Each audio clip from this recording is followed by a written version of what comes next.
3 mois d'émeutes, de combats de rue, 3 mois de marches et de manifestations. La colère des Kabyles en Algérie n'est pas retombée. On est en train de nous exciter. Ce mouvement issu de la base, qui se méfie des partis politiques, est un véritable défi au pouvoir. Mais il cherche son second souffle.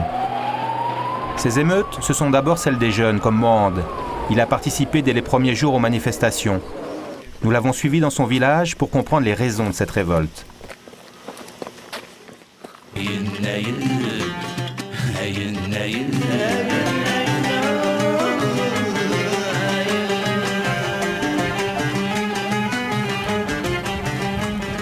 À Vizar, le village de Mohand en Grande Kabylie, à une quarantaine de kilomètres de Tizi Ouzou. Les habitants d'Avizar et ceux d'une soixantaine de villages alentours appartiennent à l'Arche, c'est-à-dire à la tribu de Hadjened. Ce sont des comités de village, regroupés en comités de Arche comme celui d'Hadjened, qui ont pris la tête de la révolte kabyle.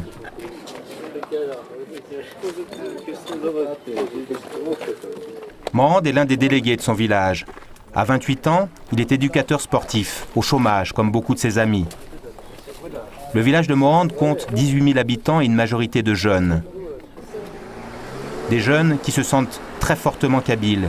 Tous ont le sentiment que leur culture berbère est méprisée par le pouvoir à Alger. Matoub, le chanteur assassiné, est devenu leur idole. C'est sous son portrait que les jeunes parlent de leur rage contre les gendarmes.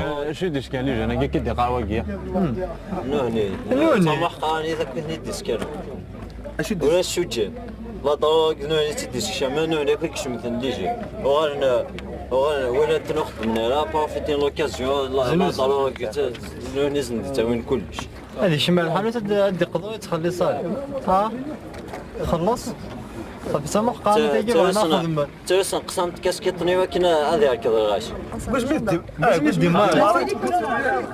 ميدي ماري كيجي ما تسكان نروح وكنا فيه جدارمين المثل نشوفها قبروا ما كان قانون ثاني دو موا يجي مي وين سنه دو موا مي وين سنه نسيمو مي كنا حبسان وليش لا جوستيس ولا حد لا جوستيس ولا حد لا جوستيس باش دار خاطر قصيد ريم جوج كيجيك نيك هو اكيد في القباره جاك يكسرك واضيك اكيد واحد الشكي عند ربك شو دواك يصوض سيدي ربي كمان بزاف انا ويا والله صافي كيني خاص نسلسل السلاح كي تشوف لا هي نغنغ نورمالمون ربي غادي يفكي نشعل الدار وانا عايش وين انا عايش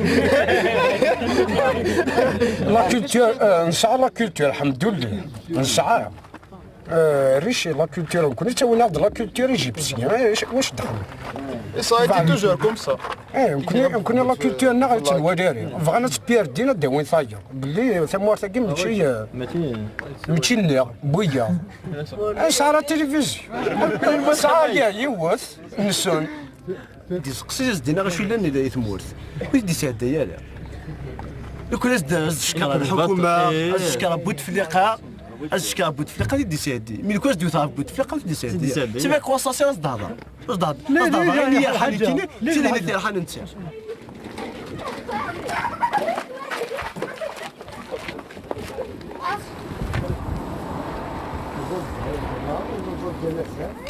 Le vieux Hadj Ouzouir est l'ancien responsable du comité de Arche. Cette organisation ancestrale, qui normalement ne fait pas de politique, gérait les conflits à l'intérieur de la tribu. Depuis le début de la révolte, c'est la nouvelle génération qui se fait entendre et Hadj Ouzouir a cédé la place aux jeunes. En 1988, il y a déjà eu des événements, à l'indépendance aussi. En 1980 également. Absolument. Ça a fait comme si la guerre n'était pas finie. Celle avec la France était terminée, mais pour nous, ici, hier comme aujourd'hui, la guerre est toujours là. Ce qu'on demande, nous, dans la lettre qu'on doit apporter à Bouteflika, c'est de prendre en charge le dossier des morts, le départ de la gendarmerie, qu'ils acceptent la langue berbère. D'ailleurs, vous aussi, vous aviez parlé du problème de la langue berbère avant. Bien sûr, le berbère, c'est ma langue, même si je parle aussi l'arabe. C'est ma langue, c'est celle qui me convient.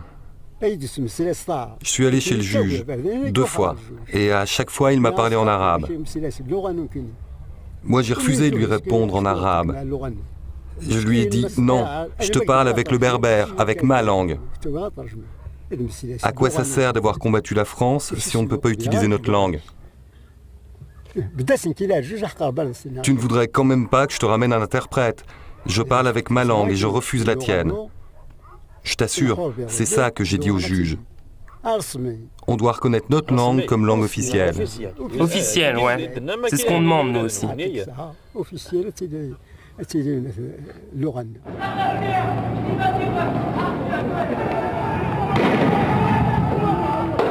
Tout a commencé le 18 avril dernier, avec la mort d'un lycéen de Beni Douala.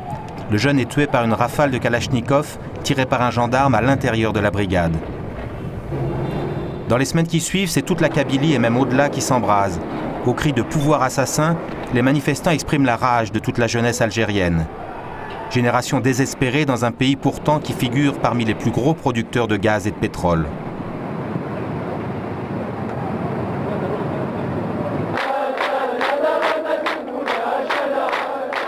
Mais c'est la manifestation monstre d'Alger le 14 juin qui va être le point culminant de la protestation.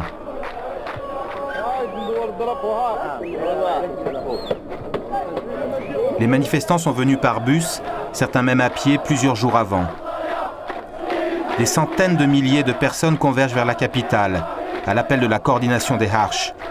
Elles veulent le retrait des forces de gendarmerie, la reconnaissance de la langue berbère. Les jeunes dénoncent la hogra, c'est-à-dire le mépris des autorités et l'injustice. L'une des plus impressionnantes manifestations depuis l'indépendance se termine dans la confusion. Des jeunes provocateurs infiltrés parmi les manifestants cassent l'élan populaire. 4 morts, 300 blessés, un traumatisme pour les organisateurs.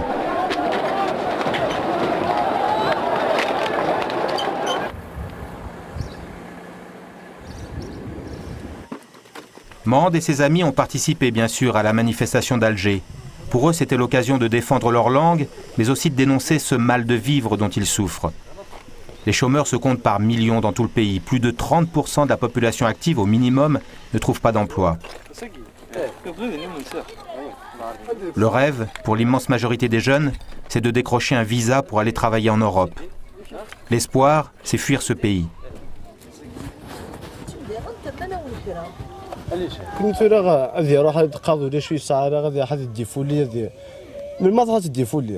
ياك تاخذ تحوصنا وكني تاخذ سيجير ما لا بلاج يفعاد تاخذ سيجي سيدي لمن تروح سيدي من ساعه ونخدم هذا كي تروح القهوه تفضل سيدي جون القهوه يسار ميم با هادي غيارو إن ميم با 5 دينار 5 دينار باش هادي غيارو انفعت يدي دينار باش هادي شون كافي زيك لا الخدمه الى الكونجي الى الروبو إلا الويكاند تورا كيف ياكل. يجرك فيه كيف كل جوار. ني غامد نساعيوت لا جورني خمس فوتوكوبي 365 جرك كيف هذا اجي عندك تصير ذاك انا جيت سلاق اجي خاطر خطري ولا يجي كل سنه كاين خدامي غير وانا شكسنا تغي مالك كي جوام هذا ربوني فاسنا نس هو ما غا كان يتمرقي في رجع يشد بس دي مثلا انت بس دي مثلا ريثت ايوا استكنا الخدمه الجزائر وكتشدي حلان دي نجو هذه تشدي حلان انت كي راك نجو هذا ويفغ مس ويفغ الكازيس ويفغ مس ويفغ بس ايوا ني غادي يسحمو يتافو اش تخدم مي هي درك اش هو الناجي هذا تبدل اش هرومينا اي غاني اي ثاري اي غا اسمي فرنسا وكودنتني انا حور بيت نحصل فرنسا كان يتعداو ثاني اي ثاري وادهم ماك واد خاليك واد جديك كرا كاين انا غطنا ثاري غادي لا طمع ما كانوا كي مدك الموحه تنغضهم معك ما انا ثاني ماشي طمع قورك تنغضهم معك وتقاس نغضهم معك ما انا مي ضرك ناجي زكي الكاراني ماشي طنس يجي زرانه تفقلت في فرنسا انا حصه يقومين النيفان نحنا اللي كي نحصه ندير هذا يمجوهد ني الحصه نسبوا السن نسار ذا السن زيك خلوهم سير بلي تفرغ فرنسا مازال كي كتقرا يبانو هذاويك يبانو مداكليك لهم كيزعموا هذا ونا وكي غيحكم هو كيكون يحكم من ثلاث خلطان وين لا هماك لا خاليك لا جديك لا ستيك وماشي يوم كان يحكم ما تسمو يحكم على ذرق فيه ماشي ضاربنا كي كان يحكم انا هو نحكي معاه نسعى كل وسيله ذيك كذا.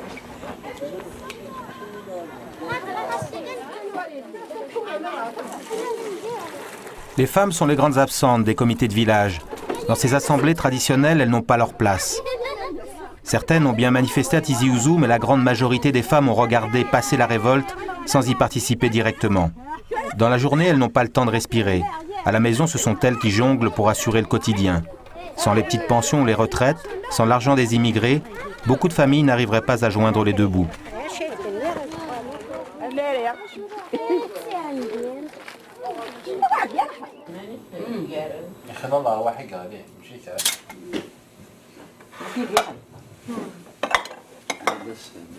Mohand vit toujours dans la maison familiale avec ses deux frères et ses deux sœurs.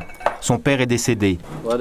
La famille vit modestement, avec pour seul revenu la pension de la grand-mère et le salaire de femme de ménage, de la mère de Mohand. Fatima et Fatma, ses deux sœurs, ont l'impression de ne pas avoir d'avenir, elles non plus.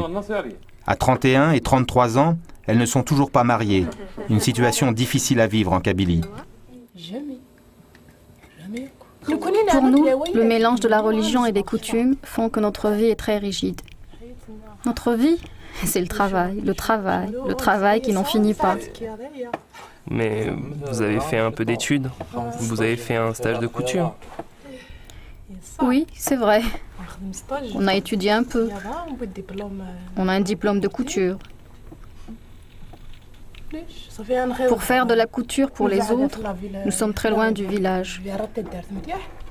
Travailler à l'extérieur, nous n'avons rien trouvé. Et du coup, nous sommes femmes au foyer. Il nous arrive d'apprendre aux filles qui le veulent des rudiments de couture. Attends, ne débarrasse pas mon assiette. J'ai encore envie de manger.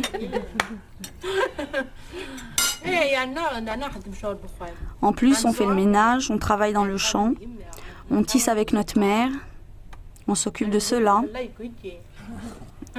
On traite la vache. Quand il y a des pannes de courant, on ramène l'eau du puits. Voilà à peu près ce qu'on fait. Pourquoi notre vie est dure ? Parce que dans notre pays, si une fille n'a pas son bac et qu'elle n'a pas fait d'études à l'université, considère-la comme morte. Si elle a un diplôme universitaire, elle est comme les hommes, elle peut aller où elle veut. Sinon, c'est un mort-vivant. Pourquoi ? Parce que toutes les portes lui sont fermées. Il lui reste un seul espoir, le mariage. C'est tout.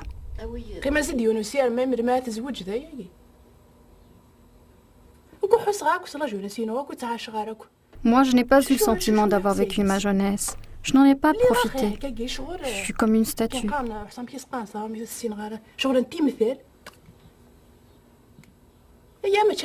En plus, il n'y a pas que moi. D'autres sont dans une situation pire que la mienne. Certaines finissent carrément par se suicider. C'est cela la situation de la jeune fille ici. C'est pas partout pareil, mais...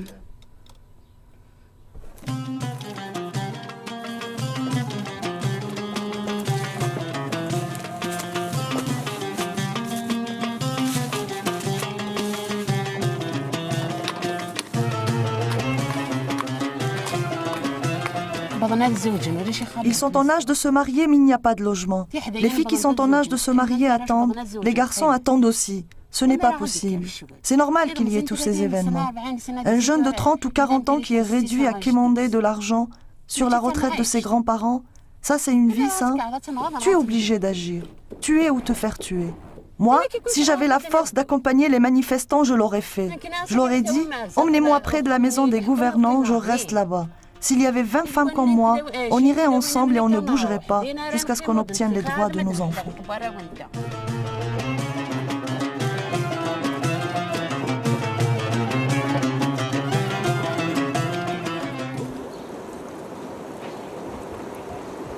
Mercredi 4 juillet, opération Ville Morte.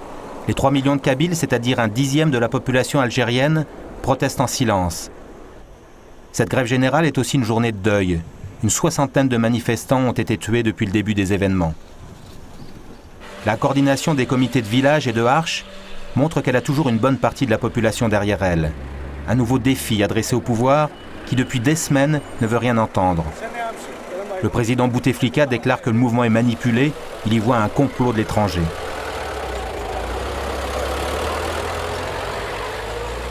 Les manifestants font respecter la grève générale et installent des barrages. Quelques conducteurs râlent, ils sont peu nombreux. Maintenant, même ceux-là s'y mettent. On n'a pas le droit de sortir de chez soi. Le pouvoir nous a condamnés pendant 30 ans et cela te dit tu ne dois pas sortir aujourd'hui de la maison. Je sais pas où il faudrait aller. Personne ne t'a dit de pas sortir de chez toi. Si, vous dites qu'il faut pas sortir aujourd'hui de la maison. C'est une journée de deuil et c'est normal. Je vais te dire moi pourquoi. C'est tes frères qui sont morts. Ben oui, je sais, l'un d'entre eux est mon frère. Alors ne dis pas des mots déplacés comme ça.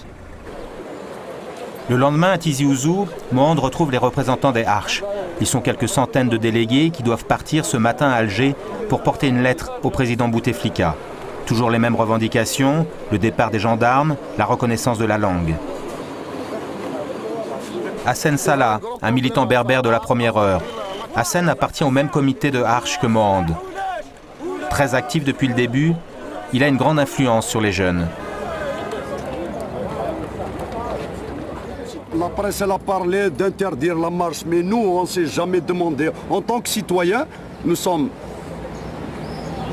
jugeons que nous avons le droit de marcher sans autorisation. Il n'y a pas lieu de demander à quelqu'un de respirer.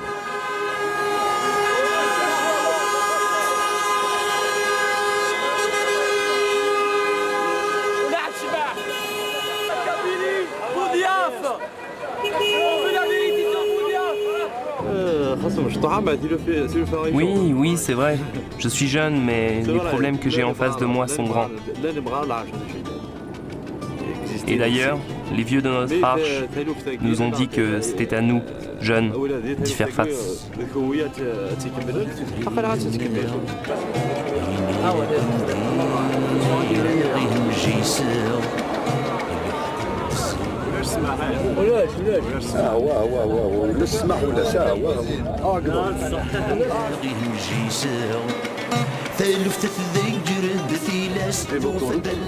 Le temps d'1 heure ou 2 heures, et puis on revient à la permanence de la wilaya. Au bout de quelques kilomètres entre Tizi Ouzou et Alger, les manifestants sont bloqués. Une délégation est partie en éclaireur. On est arrivé jusqu'à la route de Nasseria, on a trouvé la route barricadée par la gendarmerie. Environ 100 personnes. Montez dans vos bus. Faut-il rebrousser chemin, organiser un sitting, forcer le barrage? Chaque délégué ou presque a un avis différent. Pendant des heures, le cortège va hésiter.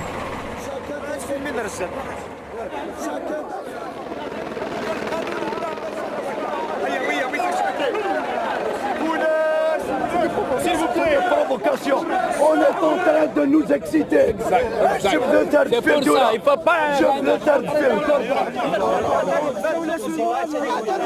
Le mouvement, qui refuse de désigner des dirigeants en son sein, a du mal à prendre des décisions. À l'autre bout, la réponse du pouvoir est claire. Pas question de recevoir une délégation aussi importante. Le pouvoir affirme, au moins officiellement, qu'il cherche à rencontrer des interlocuteurs parmi les manifestants.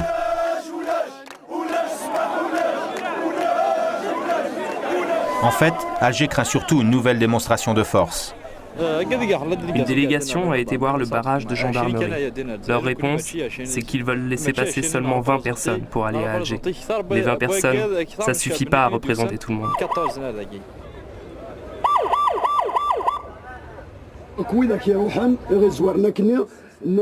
De toute façon, ceux qui ont vu les gendarmes, ils leur ont dit ou on passe tous ou on passe pas.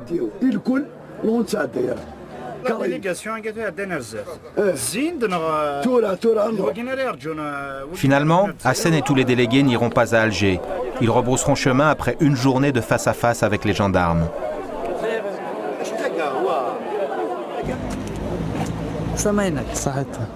Le lendemain, dans un lycée d'Asfoun sur la côte kabyle, Mohand se rend à une nouvelle réunion de tous les comités de Arche de la Kabylie. La colère n'est pas retombée, mais le mouvement piétine. Les divergences apparaissent entre délégués. Le mouvement s'est construit sur le rejet ou au moins la méfiance vis-à-vis des partis politiques. Mais tout le monde n'est pas d'accord. D'abord, cette histoire d'exclusion. Pas de parti politique, pas de syndicalistes, pas d'association. ليش تقريبا هذا كاين عندها juste ils ont besoin peut-être de cette masse pour aller vers où. Qu'est-ce que c'est que cette forme d'exclusion? سمحي كثر دير الكونكلاف لا كاستيغو ولا بوزي داخل هنا ماشي راهي شوف كاع ما تسمع هذيك بدك يكسر لي باكس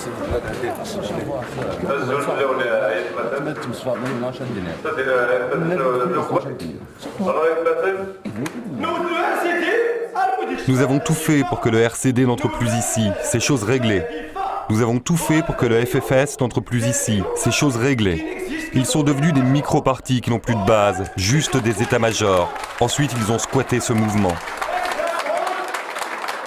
Les deux principaux partis que critique l'orateur ne squattent pas le mouvement. En réalité, ces deux formations, avec leur vingtaine de députés, sont plutôt mal à l'aise. Le FFS, le parti d'Aït Ahmed, a été surpris par l'ampleur de la contestation. Le RCD, de Saïd Saadi, a dû démissionner en catastrophe du gouvernement pour ne pas se couper de sa base. Quant aux islamistes, ils n'ont pas vraiment d'audience en Kabylie. Mais ce jour-là, à Sfoun, l'attitude à avoir vis-à-vis des partis politiques reste un sujet de discorde.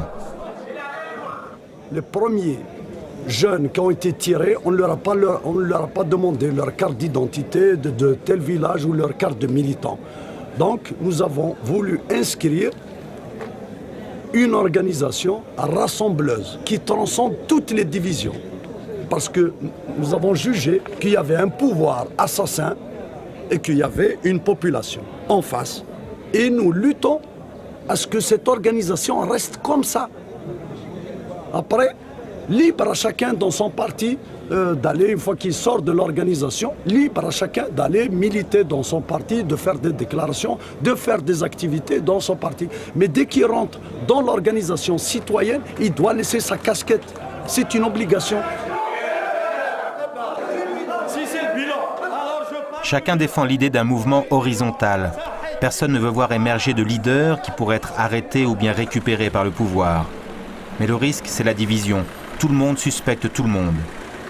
Crimo, un chef de comité de village, reproche par exemple à Hassen d'avoir eu des contacts avec la présidence le jour de la grande marche d'Alger. Tu veux que je te raconte l'histoire réellement, comment ça s'est passé? Elle a dit que je suis un représentant de Bouteflika. J'ai dit, si vous êtes un représentant de Bouteflika, vous l'appelez, vous lui dites d'enlever ses barricades. Nous sommes venus pour marcher pacifiquement. Elle a appelé le président, effectivement. Elle m'a collé le téléphone comme ça. Qu'est-ce que j'ai dit? Alors, monsieur le président, enlevez vos barricades. Il a demandé la négociation. J'ai dit non. Enlevez vos barricades. Je suis désolé. Je n'ai rien à dire à un émissaire de Bouteflika. Même si, je ne sais pas, je ne lui demande rien.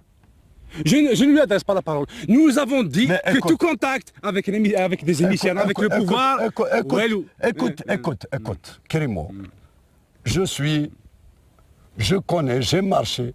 Quand tu as 4 500 000 de personnes, éviter une effusion de sang, parce que tu ne m'as pas laissé terminer, j'ai dit à Bouteflika, ou vous enlevez vos barricades, ou Alger sera en feu à sang et vous êtes le seul responsable. 3 mois après le début des événements, la Kabylie est en deuil. Le pouvoir compte sur l'essoufflement du mouvement et sur ses divisions. Hassen, qui prépare déjà de nouvelles manifestations prévues à Alger, sait que l'avenir est semé d'embûches. Mais il sait aussi que cette colère a réveillé l'Algérie après 10 années de terrorisme. Quand ils ont vu cette formidable mobilisation de la société, évidemment tout le monde a été surpris. Et les partis politiques, ils n'arrivent pas à maîtriser ça. Et l'État, il faut récupérer ça. Qu'est-ce que c'est que cette histoire de Haroche qui est tombée du ciel, une nébuleuse qui n'a pas de tête?